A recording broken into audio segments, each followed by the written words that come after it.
Учители започват да преподават 3D уроци с нова разработка, базирана на конзола за компютърни игри, която преподавателите ще могат да управляват от разстояние.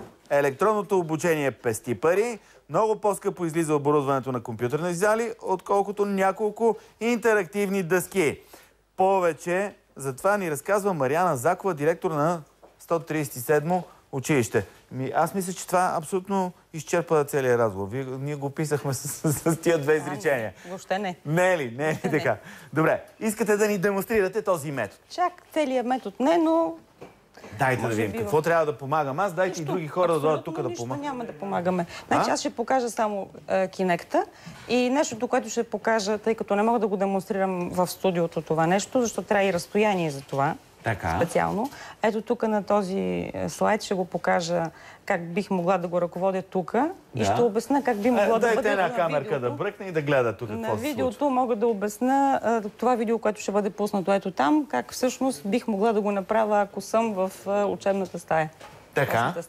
А тук така. Значи първото, защо сме го направили?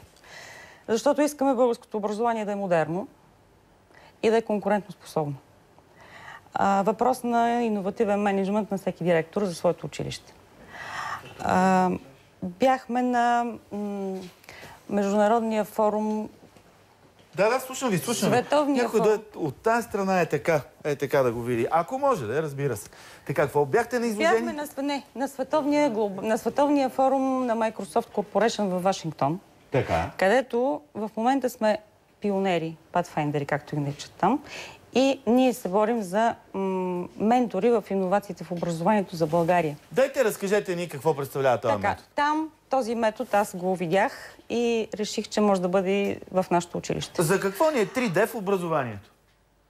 Кажете ни какво ще ни практически. На ученика му е интересно.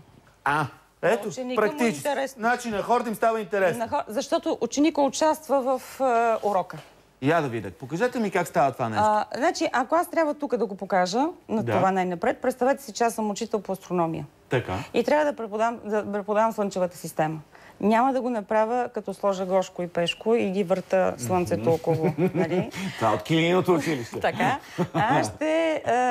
Моя учител по астрономия, или аз ако ще съм разработила този урок по държавните образователни изисквания, но по този начин, с този метод. И тогава той от този компютър ще влезе в тази плазма, която ще е като проектор, така ли? Това е Kinect-а всъщност, който това са 3 камери и един сензор. Аз стоя някъде в края на класната стая. Така. Камерите улавят моите движения, сензора ги препраща от тук в плазмата и аз преподавам урока, като не пипам нищо друго, а просто във въздуха ръководя своя урок. Вие всъщност се движите между планетите, така ли? Аз се движа между планетите и ги въртя и ги премествам от тук, там, където има мястото, показвам каква е тяхната орбита и така нататък. А това е урок по рисуване. Така, и какво се случва? Аз или детето, аз възлагам задача на детето и то прави, това съм аз, а другата ръка, примерно, е на детето. Детето, аз му казвам, нарисувай ми котка. И детето започва да ми рисува котка. Така. Аз поправям и му казвам, тук не е така, изтрий го, нарисувай го по друг начин. И всички деца виждат това нещо. Става друго дете и го прави. И аз изпитвам целия клас в момента, освен че мога да предавам и урок. Просто всички ние заедно, целият клас и учителя, участваме в преподаването, усвояването и всичко останало на един урок. Предишното беше един урок, примерно, в начална степен на образование, където децата пишат текст, като използват буквите. Но те го пишат там някъде от своето си работно място, от своя чин. Там те пишат това, което беше на предишното видео. Да. Сгубяват изречения, сгубяват думи, сгубяват какво ли? Сгубяват, да. Я гледай всички как гледат. Значи, хубавото е, че софтуера, в момента се разработва софтуера за такъв, че да може учителя сам да прави своя урок. Урок по изобразително изкуство или урок в началния етап, 2-ри клас, български език. Усвояваме някакво граматическо правило. Учителя е направил предварително свой урок. Той е тук в компютъра и вече прожектирайки се на плазмата или на белия екран чрез проектор, всичкото това, което виждате, ето така се случва. Децата участват в урока. Махат и с да, по този начин просто ти ми напиши изречението "Аз обичам мама". Така.